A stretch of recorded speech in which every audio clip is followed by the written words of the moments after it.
শতাধিক প্রাণহানির পরও লেবাননে থামছে না ইসরায়েলি হামলা। পাল্টা আঘাত হিজবুল্লাহর, অভিযান চালিয়ে যাওয়ার ঘোষণা নেতানিয়াহুর। লেবাননে কোনো যুদ্ধবিরতি হয়নি। হিজবুল্লাহর উপর আমাদের হামলা অব্যাহত আছে। ইসরায়েলি জনগণের নিরাপত্তা নিশ্চিত না করা পর্যন্ত আমরা থামব না। মধ্যপ্রাচ্যের সংঘাত বন্ধে কাল পাকিস্তানে ইরান যুক্তরাষ্ট্র শান্তি আলোচনা। নিজেদের শর্তে অনড় দুপক্ষ। হরমুজে কৌশলগত পরিবর্তন তেহরানের। প্রতিদিন চলবে 15টি জাহাজ। ইসরায়েলের ভয়াবহ বিমান হামলায় একদিনেই প্রাণ হারিয়েছেন 300-র বেশি মানুষ। আহত হয়েছেন হাজারেরও বেশি। বিরোধপূর্ণ যুদ্ধবিরতির মাঝেই ফের ছড়িয়ে পড়েছে যুদ্ধের আগুন। জবাবে ইসরায়েলে ক্ষেপণাস্ত্র ছোড়ে হিজবুল্লাহ। এদিকে যুদ্ধবিরতি ভঙ্গের অভিযোগ তুলে লেবাননের পাশে দাঁড়ানোর ঘোষণা দিয়েছে ইরান। আর যুক্তরাষ্ট্র ও পশ্চিমারা পরিস্থিতি নিয়ন্ত্রণে রাখার বার্তা দিচ্ছে। মধ্যপ্রাচ্যের এই সংঘাত এখন বহুপাক্ষিক টানাপোড়েনে আরও বিস্ফোরক রূপ নিয়েছে।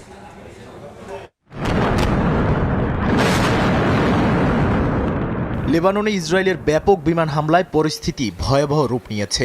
একদিনই দেশটিতে প্রাণ হারিয়েছেন শত শত মানুষ। বৈরুত সহ বিভিন্ন শহরে একযোগে হামলা চালানো হয়। মাত্র 10 মিনিটে 100টিরও বেশি বিমান হামলার তথ্য সামনে এসেছে। আবাসিক এলাকা, বাণিজ্যিক কেন্দ্র, দক্ষিণাঞ্চলীয় বিভিন্ন স্থাপনায় ব্যাপক ধ্বংসযজ্ঞ চালানো হয়। এরপর ধোঁয়ায় ঢেকে যায় পুরো আকাশ।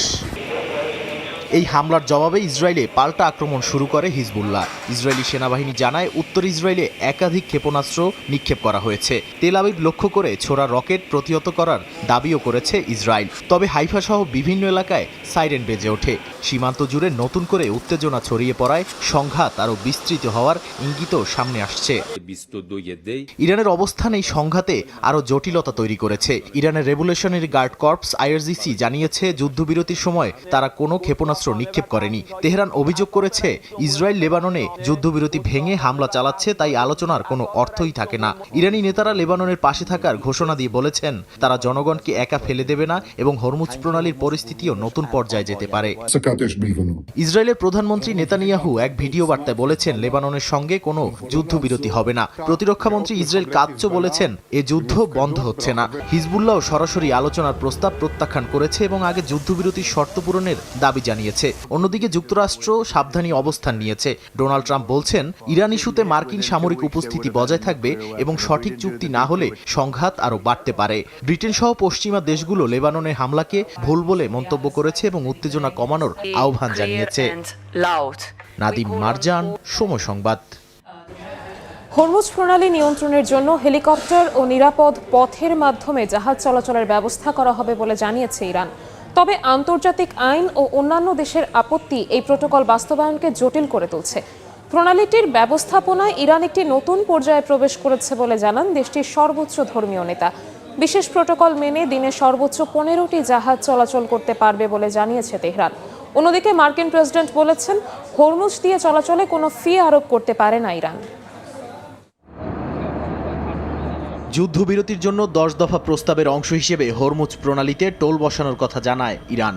জাহাজ প্রতি $1 থেকে $2 মিলিয়ন বা তেলের প্রতি ব্যারেল ভিত্তিতে শুল্ক বসানোর পরিকল্পনার কথা জানায় দেশটি। অর্জিত অর্থ অবকাঠামো পুনর্নির্মাণে ব্যবহার করতে চায় তারা। তবে এই পরিকল্পনায় রাজি নয় ওমান।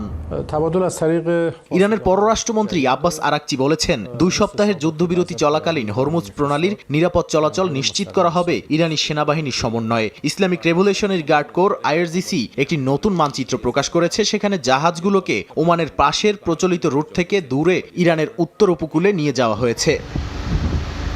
আন্তর্জাতিক আইন অনুযায়ী হরমুজ প্রণালীর মতো আন্তর্জাতিক জলপথে শুল্ক আরোপ করা যাবে না। শুধু নৌ পরিবহন বা বন্দর ব্যবহারের সেবা দেওয়ার জন্য সীমিত ফি নেওয়া সম্ভব। যদিও ইরান ও যুক্তরাষ্ট্র উভয়ই জাতিসংঘের সমুদ্র আইনের চুক্তি স্বাক্ষর করেনি।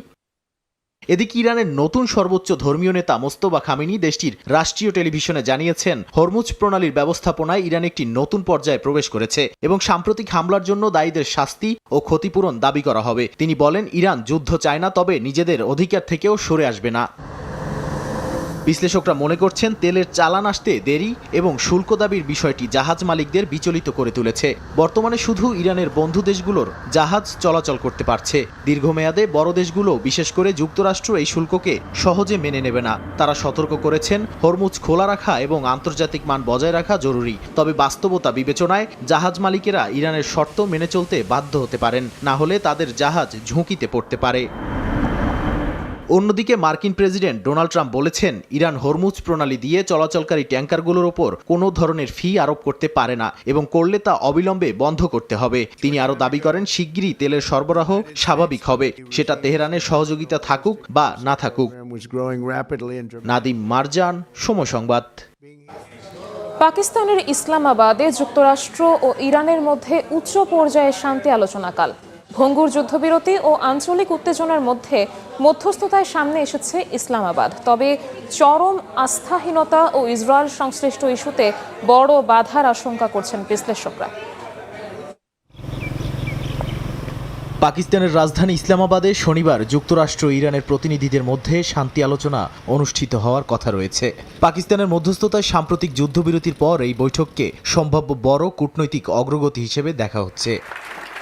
যুক্তরাষ্ট্রের পক্ষ থেকে ভাইস প্রেসিডেন্ট জেডি ভ্যান্স এবং ইরানের পক্ষ থেকে স্পিকার ও পররাষ্ট্রমন্ত্রী নেতৃত্ব দিতে পারেন। আলোচনা হবে আলাদা আলাদা কক্ষে। সেখানে পাকিস্তানি কর্মকর্তারা দুই পক্ষের মধ্যে বার্তা আদান প্রদান করবেন। নিরাপত্তা ইস্যুতে ইসলামাবাদের গুরুত্বপূর্ণ এলাকা এরই মধ্যে কঠোর নিয়ন্ত্রণে আনা হয়েছে। আলোচনার মূল ইস্যুতে রয়েছে হরমুজ প্রণালীর ব্যবস্থাপনা, পারমাণবিক কর্মসূচি এবং মধ্যপ্রাচ্যে সামরিক উত্তেজনা। ইরান যুক্তরাষ্ট্রের সেনা প্রত্যাহার ও আঞ্চলিক হামলা বন্ধের দাবি তুলছে। অন্যদিকে ওয়াশিংটন ইউরেনিয়াম সমৃদ্ধকরণ নিয়ে কঠোর অবস্থানে রয়েছে। বিশ্লেষকদের মতে দুই পক্ষের মধ্যে গভীর অবিশ্বাস এবং ইসরায়েলের সাম্প্রতিক হামলা শান্তি প্রক্রিয়াকে জটিল করে তুলছে। যদিও অগ্রগতি সম্ভব, তবে স্বল্প সময়ে চূড়ান্ত সমাধান পাওয়া কঠিন হবে বলেই ধারণা করা হচ্ছে।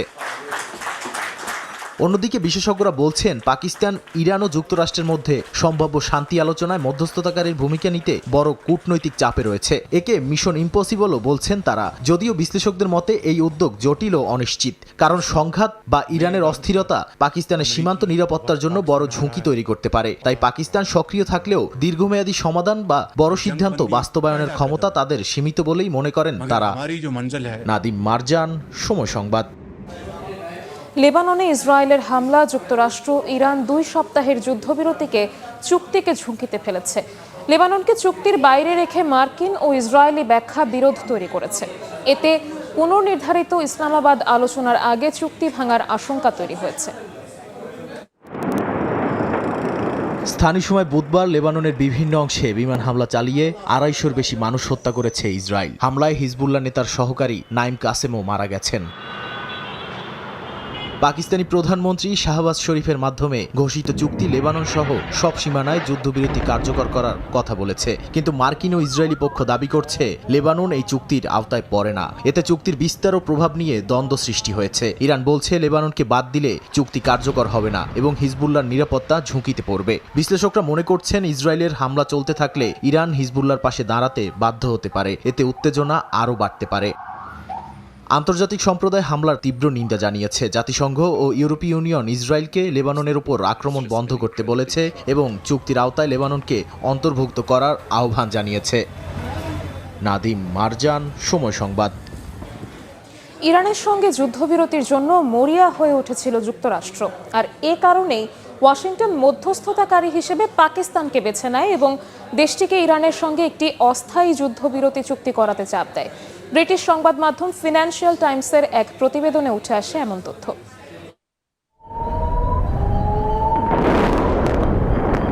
ইরানের সঙ্গে যুদ্ধবিরতি নিশ্চিত করতে যুক্তরাষ্ট্র পরিকল্পিতভাবে পাকিস্তানকে মধ্যস্থতাকারী হিসেবে ব্যবহার করে। ইসলামাবাদকে তেহরানের সঙ্গে একটি অস্থায়ী যুদ্ধবিরতি চুক্তির জন্য চাপ দেন মার্কিন প্রেসিডেন্ট ডোনাল্ড ট্রাম্প। ব্রিটিশ সংবাদ মাধ্যম ফিনান্সিয়াল টাইমসের এক প্রতিবেদনে উঠে আসে এমন তথ্য। প্রতিবেদনে বলা হয়, পাকিস্তান কোনো মধ্যস্থতাকারী ছিল না, বরং যুক্তরাষ্ট্রের জন্য সুবিধাজনক মাধ্যম হিসেবে কাজ করেছে। Hello, everyone. Thank you very much. প্রতিবেদনে আরো বলা হয়, এই কূটনৈতিক তৎপরতার পেছনে ছিল বহুমাত্রিক চাপ। প্রেসিডেন্ট ডোনাল্ড ট্রাম্প প্রকাশ্যে ইরানের বিরুদ্ধে কঠোর ভাষা ব্যবহার করলেও বাস্তবে যুদ্ধের বিস্তার ঠেকাতে আগ্রহী ছিলেন। বিশেষ করে বৈশ্বিক জ্বালানি বাজারে অস্থিরতা, তেলের দাম বেড়ে যাওয়া এবং হরমুজ প্রণালীর ঝুঁকি এসব বিষয়ে যুক্তরাষ্ট্রকে দ্রুত সমাধান খুঁজতে বাধ্য করে। একই সঙ্গে ইরানের পাল্টা প্রতিরোধও পরিস্থিতিকে জটিল করে তোলে। An American F-15 financial Times জানায়, কয়েক সপ্তাহ ধরেই ট্রাম্প প্রশাসন পাকিস্তানের ওপর চাপ দিচ্ছিল যাতে তারা ইরানকে বুঝিয়ে যুদ্ধ থামানোর ব্যবস্থা করে এবং হরমুজ প্রণালী খুলে দেয়। ওয়াশিংটন ভেবেছিল পাকিস্তানের মাধ্যমে প্রস্তাব পাঠালে ইরান তা সহজে মেনে নেবে। উর্জিতা শেহসিন, সময় সংবাদ।